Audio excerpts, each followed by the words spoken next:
오늘 이 자리에 외국에서도 많은 분이 참석한 걸로 알고 있습니다.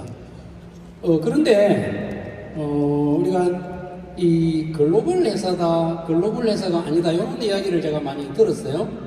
근데 글로벌이라고 하면 우리 대한민국에서 바깥으로 빠져 다른 나라에 뭔가를 세울 때 우리가 글로벌 회사다 이렇게 이야기를 합니다. 외국에서 들어온 회사는 글로벌 회사가 아니에요.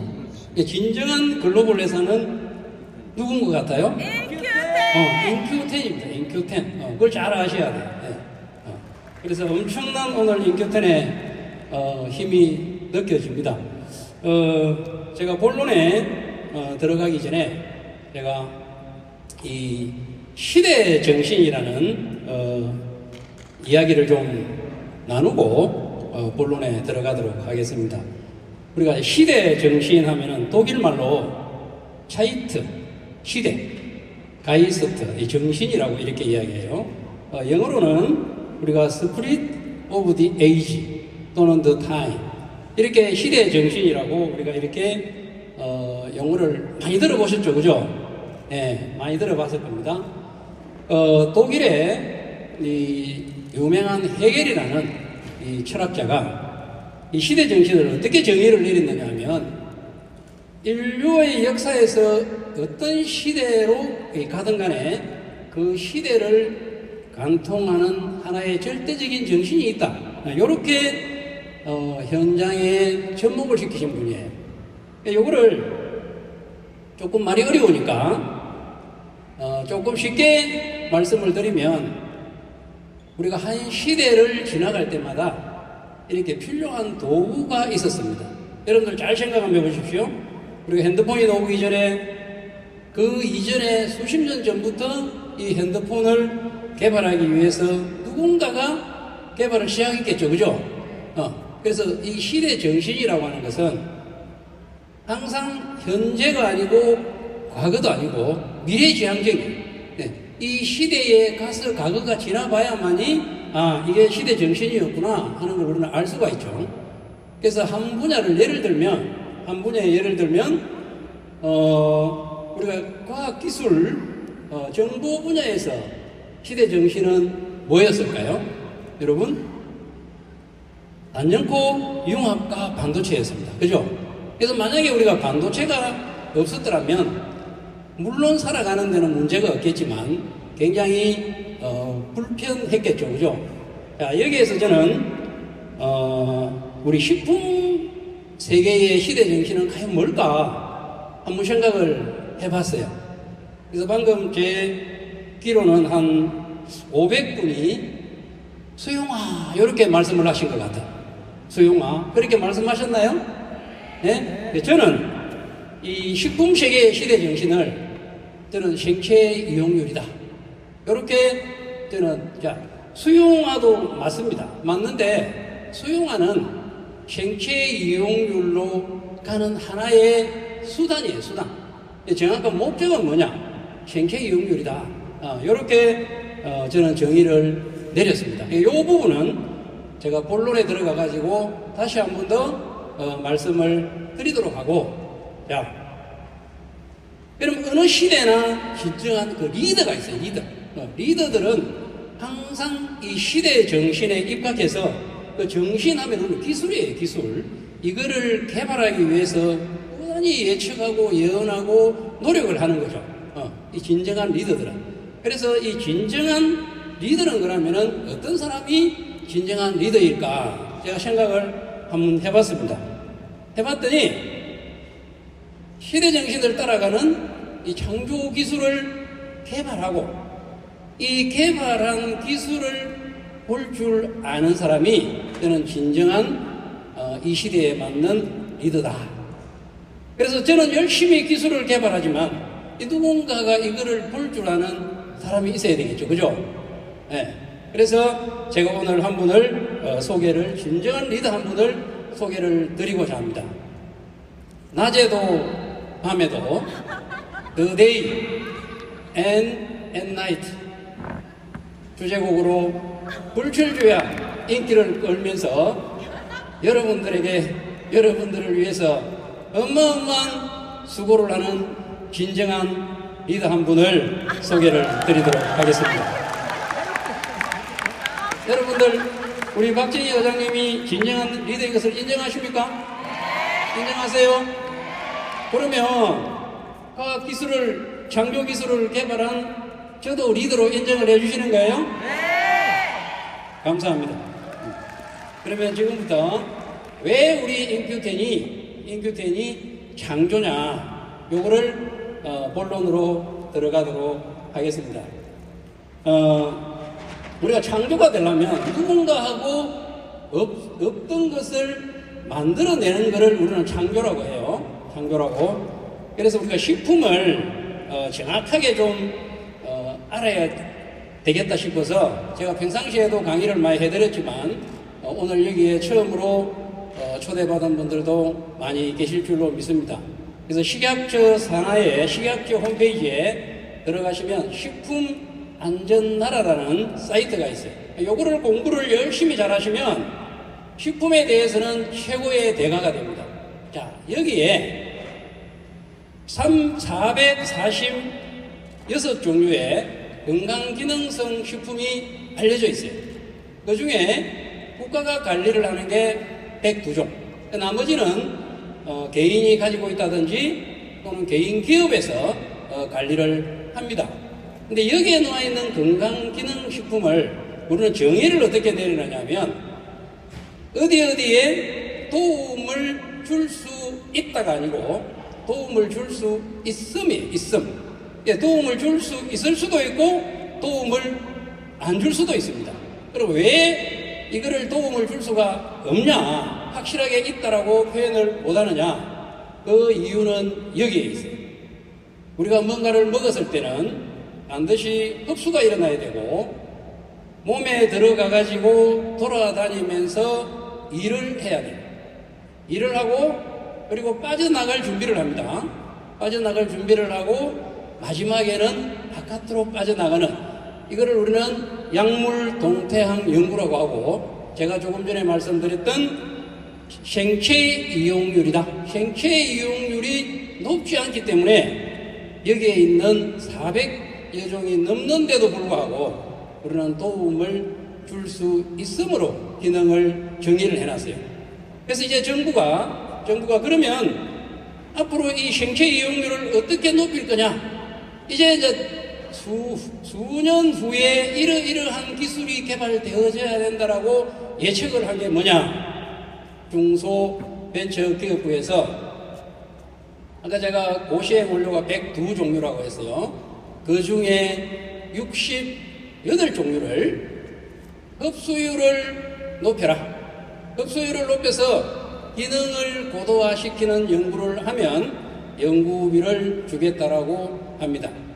바로 이어서 작년에 농림축산식품부에서는 뭐라고 하느냐면 물에 녹지 않는 것, 불용성 또는 기용성 이러한 물질들을 수용화를 시켜가지고 체내의 흡수율을 높여서 효과가 있게 만들면 좋겠다. 이게 앞으로 수년이 지나면 새로운 기술이 개발되어지고 그게 앞으로의 도구로 사용되어질 것이다. 이게 정신이죠, 정신. 자, 그렇다면 저는 2007년도에 물에 녹지 않는 천연 소재를 물에 녹여서 흡수율을 높이는 목적은 기능성을 고도화시키는 게 주 목적이었어요. 그렇다면 저하고는 몇 년 차이 나요? 적어도 17년, 18년 정도가 차이가 납니다. 저는 18년 전에 앞으로의 시대를 살아가는데 그 정신, 식품에 적용되는 그 물질은 생체 이용률이라고 저는 제가 나름대로의 예측을 하고 그때부터 저는 연구를 시작했던 거죠. 지금까지. 그래서 완전히 저는 그 이전에부터 이 시대 정신을 알았던 거예요. 그래서 지금 현재 알려져 있는 식품 안전나라에 있는 소재와는 적어도 17년 정도가 차이가 있다. 그래서 그러면 이 소재를 흡수를 시키는데 분명한 이유가 있어야 되겠죠. 자, 우리가 식품은 아프지 않기 위해서 먹는 겁니다. 아프지 않기 위해서. 약은 아플 때 먹는 거고. 그러면 질병이 걸렸을 때를 타겟으로 개발하는 것은 약이 되는 것이고, 질병을 걸리게 하는 원인을 타겟으로 개발한다라면 가장 좋은 식품 원료가 되지 않을까. 그러면 우리가 질병을 담당하는 이 원인이 뭘까 조사를 해봤더니 이 활성산소라는 것은, 산소는 O가 2개예요. O가. 그런데 활성화가 될 때는 O가 하나하나로 분리가 됩니다. 굉장히 불완전한 상태. 불완전하다 보니까 우리 몸에 있는 60개 주의 세포를 지 마음대로 공격을 하는 거예요. 거기에서 염증을 불러일으키게 되고, 그 염증 때문에 우리 질병의 90%를 이 활성산소가 담당하더라. 그럼 활성산소 잡으면 되겠네. 그래서 이 활성산소를 보니까 노화라든지 동맥경화라든지 뭐 등등의 굉장히 많은 질병이 일어나더라는 거죠. 요즘 최근에 대세가 뭐냐면은 슬로우 에이징, 천천히 늙고 싶은 거예요. 천천히.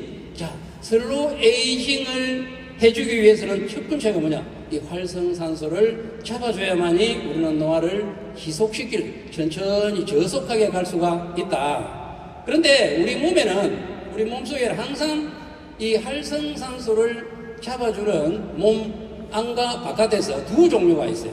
첫 번째는 뭐냐면은 항산화 효소입니다. 이 항산화 요소는 신체 방어 시스템으로 작용하는, 몸 안에서 만들어지는 겁니다. 몸 안에서.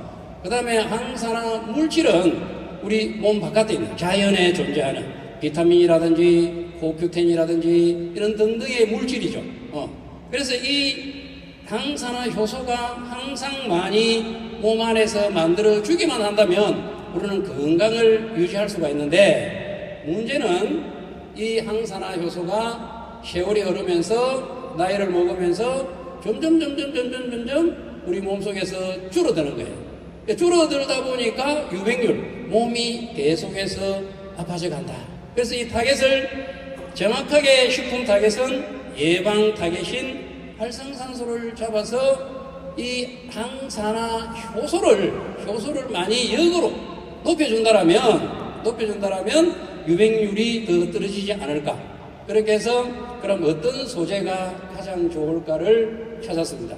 찾았는데 제가 찾은 소재는 강황 속에 들어있는 주성분, 뿌리줄기의 주성분인 커큐민을 찾게 된 거죠. 자, 전 세계의 이 의학계가 커큐민에 주목을 하는 이유는, 커큐민은 식약처에 우리가 먹는 식품 원료로 등재가 되어 있을 뿐만 아니라 하나의 성분을 가지고 연구를 하고 싶어 하지, 복합체 물질을 가지고 연구를 하고 싶어 하지 않아요, 과학자들은. 그래야 우리가 어떤 성분이 효과를 나타내는지를 정확하게 알 수가 있기 때문입니다. 그래서 이 커큐민을 여러 효능 중에서도 인체 적용 실험을 통해서 봤더니 특별히 항산화 효소를 활성화시키더라. 그러면 항산화 효소를 활성화시킴으로 인해 가지고 항산화 물질을 활성산소를 잡을 수 있겠죠. 그 다음에 더 좋은 것은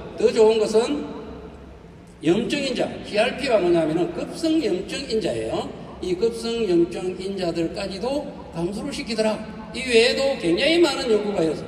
항암이라든지 면역을 조절한다든지 또는 염증을 떨어뜨려주는 이러한 등등의 연구가 이미 24,000건이 넘었고 임상도 540건이 넘어 있습니다. 그런데 문제는 생체 이용률이 굉장히 저조하더라는 거죠.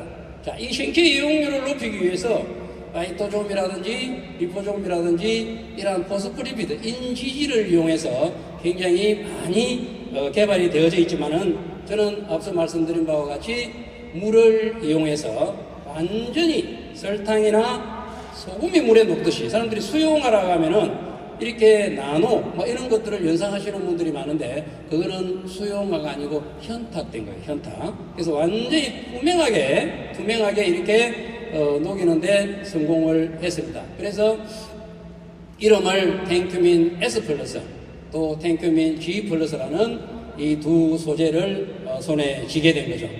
그래서 이어서 자, 녹여서 그 다음에는 이게 과연 녹였다고 해서 흡수가 되느냐? 그건 그 다음 이야기예요. 우리가 모든 게 물에 녹았다고 해서 흡수가 된다는 보장은 없습니다. 그래서 한번 이게 들어가는지 조사를 해본 결과 녹지 않는 그 큐민을 대비해서 탱큐민 S는 약 1000배 정도, 우리가 말이 1000배지 어마어마한 숫자입니다. 배수를 치면은. 그 다음에 탱큐민 G 플러스는 400배. 그래서 제가 끊임없이 더 이 흡수를 더 높여야 되겠다. 그렇게 해서 1.6%짜리를 2.0%까지 높여가지고 다시 흡수율을 체크를 했더니 1600배까지 흡수가 된다는 것을 제가 작년 컨벤션 때 제가 발표를 해드렸어요. 그렇게 해서 이렇게 흡수되는, 첫 번째는 녹였고, 두 번째는 흡수를 시켰고, 자, 세 번째는 그럼 이게 흡수가 됐다고 해서 일을 하느냐 안 하느냐. 우리가 흡수가 된다고 해서 일을 다 한다는 보장이 또 없습니다. 그래서 어디에 일을 하는지를 첫 번째 조사를 했느냐, 코비드19. 코비드19가 마침 제가 연구하는 과정에 발생을 하면서 이 코비드19를 테스트할 수 있는 공간을 유일하게 제가 가지고 있었어요. 거기에서 테스트를 했더니 역시나 탱큐민 S 플러스가 이 활성산소를 활성화시켰어요. 이 항산화 효소를 활성화시키고 나서 봤더니 우리가 면역이 회복되더라. 면역은 크게 두 종류가 있습니다. 선천 면역이 있고 구천 면역. 이게 회복이 되더라는 거죠. 이게 회복이 되니까 코비드19가 약 32% 정도가 치료가 되더라. 그래서 이 결과를 국제 면역 양리 학회지에다가 벌써 2년이라는 세월이 흘렀습니다. 2023년 2월호에 이 논문은 펌메드라는 사이트에 들어가시면 여러분들이 네이버에 검색을 하시면 제 이름 우송리를 치면은 이 논문이 뜹니다. 그래서 이 외에도 그러면은 이 면역에 이제 포커스를 이제 두게 되죠. 포커스를 뒀는데 모든 이 전임상 결과에서 면역은 종류가 무궁무진합니다. 그 중에서 특별하게 오른쪽에 있는 네 가지의 면역을 조사를 했더니 줄이 오른쪽으로만 우상향으로 다 꺼져 있죠. 그죠? 이게 면역이 다 올라갔다라는 그를 의미하는 겁니다. 그래서 이어서 제가 이제 가장 관심을 가지고 있는 이 대장암의 전임상을 했는데 여기에서 우리 이 탱큐민 S 플러스가 얼마만큼의 이 면역을 회복시키고 치료 효과를 보이는지를 테스트를 했어요. 근데 선천 면역에서 보시면 이 주황색이 노란색으로 떨어지죠. 그죠? 이 노란색은 뭐냐면은 암이 걸려있는 상태예요. 암이 걸려있는 상태에서는 당연히 면역이 떨어지겠죠. 그리고 탱큐민 S 플러스를 먹였더니 다시 이 회복이 되는 이 결과를 얻고 치료 효과에 접목을 시켜봤어요. 그래서 암을 크게 130 큐빅이라는 사이즈를 만들어 놓고 실험을 했더니 다 죽어버렸습니다. 그래서 효과가 없나 보다 하고 사이즈를 20 큐빅 자그만하게 만들어 놨어요. 작아도 암은 암이에요. 작은 놈이 커지니까 20 큐빅을 만들어 놓고 치료를 했더니 2주 정도 지나니까 암이 싹 사라져버렸어요. 그리고 이 파란색으로 되어 있는 이 부분은 무슨 이야기냐면 43일간 놔뒀더니 끊임없이 250 큐빅 사이즈까지 자라더라. 그래서 이러한 결과들을 정리를 해서 제가 어렵게 대전에 있는 건양대학교에서 대장암 환자에 대한 이 탱큐민 S 플러스, 우리 오리진이죠. 이 오리진 논류의 면역 활성 변화에 대한 임상을 하고 싶다. 그렇게 해서 노력 끝에 IRB라는 것은 임상해도 좋다라는 승인을 내주는 기구예요. 그래서 IRB로부터 작년 7월에 승인을 받았습니다. 이때 이제 대상은 대장암 환자 34명 12주 84일 동안을 하루에 3번씩 복용을 시키는 이 임상이 되겠습니다. 사실은 지금 34명 중에 11명이 모집되어졌고 나머지는 현재도 모집 중에 있어요. 그래서 그 11명 중에 한 분은 시작도 하기 전에 사망을 하셨고, 또 한 분은 하다가 연락이 안 돼서 더 이상 어디에 가셨는지 모르겠어요. 또 혹시 이 자리에 오셨는지 모르겠네. 예, 그래서 구명을 가지고 1차 마무리를 했고, 사실은 임상을 완전히 끝나야만이 사실은 발표가 가능한데, 제가 오늘 우리 컨벤션 때 여러분에게 꼭 중간 발표를 해드리고 싶어서 그 결과를 가지고 왔습니다. 지금부터 발표를 하도록 하겠습니다. 임상 결과라 이해하기는 조금 어려울 수 있습니다. 자, 실험을 어떻게 하느냐? 그냥 대학교에서 저 밑에 숫자를 보시면 마이너스 1부터 12주까지 되어 있어요. 거기에 빨간 부분은 뭐냐면은 2주에 한 번씩 항암을 한다는 의미입니다. 그러면 끊임없이 면역이 떨어지겠죠, 그죠? 그렇게 해서 항암을 현재까지 7번, 1번, 2번, 3번, 4번, 5에서 7번이 되겠죠? 7번을 실시했고요. 그 7번을 다 혈액을 뽑아서 이 임상을 하면 우리가 1년 내내 분석을 해도 다 못해. 그래서 3번 정도, 첫 번째 먹기 전에, 항암을 하기 전에 피를 뽑아서 이걸 기준을 삼고, 그 다음에 4주 후에 혈액을 채취했고, 12주 후에 혈액을 채취해서 한국생명공학연구원으로 혈액을 이동시키고, 거기에서 제가 조금 전에 말씀드린 여러 가지의 면역 세포를 분석을 하고 혈액을 배기해서 보고하는 이러한 시스템입니다. 자, 지금부터 결과를 말씀을 드릴 텐데, 조금 더 이해를 돕기 위해서, 자, NK 세포는 여러분들 자연살해 세포, 네이처 킬러 셀이라고 많이 들어보셨죠, 그죠? NK 세포가 하는 일이 뭐냐? 암 세포를 직접 죽이는 역할을 하는 거예요. 직접 사멸시키는 역할을 하는 게 NK 세포다. 이게 선천면역이에요, 선천면역. 우리가 첫 번째 선천면역이 무너지면 후천면역으로 넘어가요.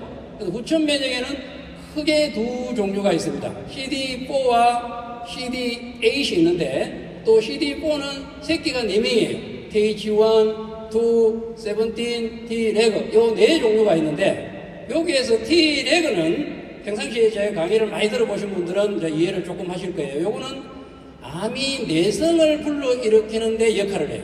우리가 암 환자가 항암을 하면 할수록 끊임없이 내성을 불러일으키기 때문에 거기에서 치료를 못하는 겁니다. 그리고 트래그는 적으면 적을수록 좋아요. 트래그는. 근데 TH는 누구냐면 도와주는, T-help1이라는 약자입니다.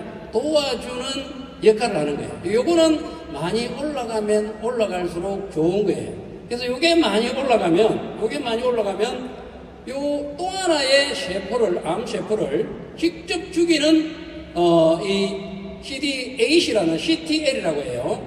요게 활성화가 되면 또 하나의 무기가 되는 거죠. NK 세포처럼. 그러면 TH1은 올라가야 되고 CTL을 올라가야 돼요. 자, 두 개를 하나하나 비교를 해보겠습니다. 제가 이 포인트가 안 돼서 여러분들은 그림만 잘 보시면 좋을 것 같아요. 자, 첫 번째 항암을 하기 전에 혈액 데이터는 새까만 거예요. 새까만 거. 그 다음에 빨간 거는 4주차. 그 다음에 초록색은 12주차에 뽑은 결과입니다. 자, 여기에서 떨어졌다가 올라가는 게 좋은 데이터예요. 그리고 제일 떨어지더라도 첫 번째 시작했던 새까만 점보다 다 위에 있으면은 굉장히 좋은 결과입니다. 자, 요 네 사람인데, 빨간 이름이 143937, 이는 뭐냐면은 그 환자의 고유 번호예요. 자, 여기서 보시면 한 사람을 제외하고는 전부 다 올라가가 있죠. 그죠? 그래서 보통 한 34명 정도 해야만이 통계가 나오는데, 이렇게 드라마틱한 결과가 나왔기 때문에 제가 오늘 발표를 해드리는 겁니다. 자, 나머지 5분도 한번 보시면 대부분이 새까만 점보다 우측에 올라가가 있습니다. 대부분이. 자, 보이시나요? 세 개의 점이? 요게 내려갔다가 올라간다든지 처음부터 바로 올라가는 이러한 결과들이 굉장히 좋은 결과다. 이렇게 이해를 하시면 될 것 같습니다. 그 다음에 남은 5분도 보시면 전부 다 대부분이 우상향으로 점이 올라가 있는 게 보이시죠? 그죠? 그래서 까만 점보다 이렇게 위에 올라가 있는 이렇게 12주 동안 7번이나 항암을 하고 나면 대부분 이 면역은 밑으로 떨어질 수밖에 없어요. 그런데 대부분이 다 면역이 사실은 제일 좋은 거는 유지되는 게 제일 좋죠. 유지되는 게. 그래서 요거를 저는 잘 분석을 해보면 우리가 항암을 할 때는 이중맹금법 아무도 몰라요. 정보를 모르고 하기 때문에 이 사람이 첫 번째 항암을 하는 사람인지 항암 도중에 먹은 사람인지 1기인지 3기인지 4기인지 우리는 알 길이 없어요. 근데 그 안에는 요 데이터를 보시면 아 이분은 맥인 것 같다.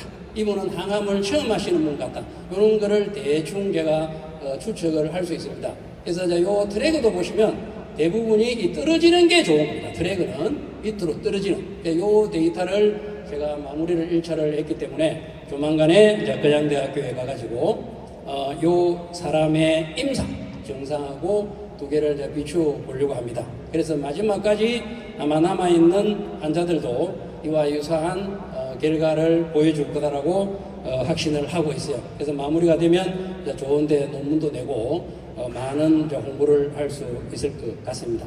자, 이어서 이제 암은 면역의 설명은 이것으로 마무리를 하고요. 염증 부분을 한 번 더 보겠습니다. 앞으로 이것도 이제 전임상 염증을 하고 나면은 언젠가는 이것도 이제 임상으로 돌입을 하겠죠. 그래서 이 DSS라는 덱스트란 소디움 설페이트라는 물질이 있어요. 이 물질을 처리를 하면은 굉장히 많은 오른쪽에 보시면 염증이 확 올라갑니다. 염증 수치가 여기에 탱큐민 S 플러스를 처리를 했더니 염증이 떨어지더라. 그러면 왜 염증이 이렇게 올라갔다가 떨어질까 조사를 해봤어요. 우리가 마이크로바이옴 이야기 많이 들으셨죠, 그죠? 자, 미생물을 총칭해서 하는 이야기입니다. 그래서 미생물들이 하는 역할이 다 달라요. 자, DSS 적혀 있는 이 막대기를 보시면 주황색이 굉장히 오른쪽하고 비교하면 크죠? 그죠? 근데 오른쪽에는 제일 위에 퍼플색, 보라색이 있어요, 보라색.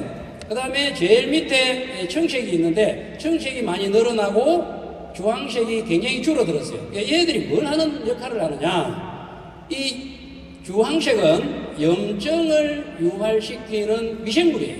그래서 얘가 줄어드는 거예요. 그래서 염증이 줄어드는 겁니다. 그 다음에 이 보라색은 어떤 역할을 하느냐? 병원성 미생물을 억제시키는 역할을 해요. 쉽게 이야기하면 유해균이 유익균으로 많이 전환이 되니까 내 몸의 염증 수치가 떨어지더라라는 결론입니다. 그래서 이러한 염증 쪽으로도 저희들이 앞으로 이제 지속적으로 연구를 해갈 것이고, 그렇다면 이 윈트 플랫폼 기술을 탱큐민 S 플러스 탱큐민 G 플러스에만 한정시킬 거냐? 아니다.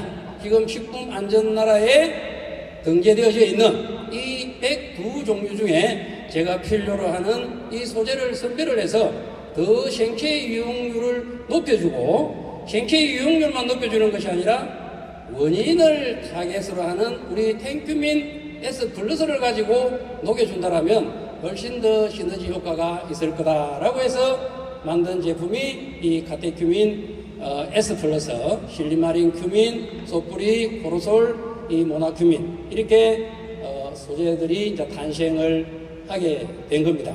그래서 앞으로도 이제 필요하다라면 끊임없이 생체 이용률을 적용시키는 소재를 선별해서 연구를 이제 하고자 합니다. 이제 강의를 마치도록 하겠습니다. 이 세계보건기구, 이 WHO에서 이 건강의 정의를 어떻게 내렸느냐 하면은, 자, 첫 번째는 우리가 신체적으로 건강한 사람을 건강하다. 두 번째는 정신적으로 건강한 사람. 세 번째는 뭐냐? 사회적으로 건강한 사람인데, 최근에 하나를 더 붙였어요. 4가지가 만들어졌습니다. 그 4번째가 뭐냐면은 영적 건강이 달라붙었어요. 그래서 여러분들은 이 4가지 건강을 우리 인큐텐의 창조기술, 이 창조기술이 책임져 주실 거라 확신하면서 강의를 마치도록 하겠습니다. 감사합니다.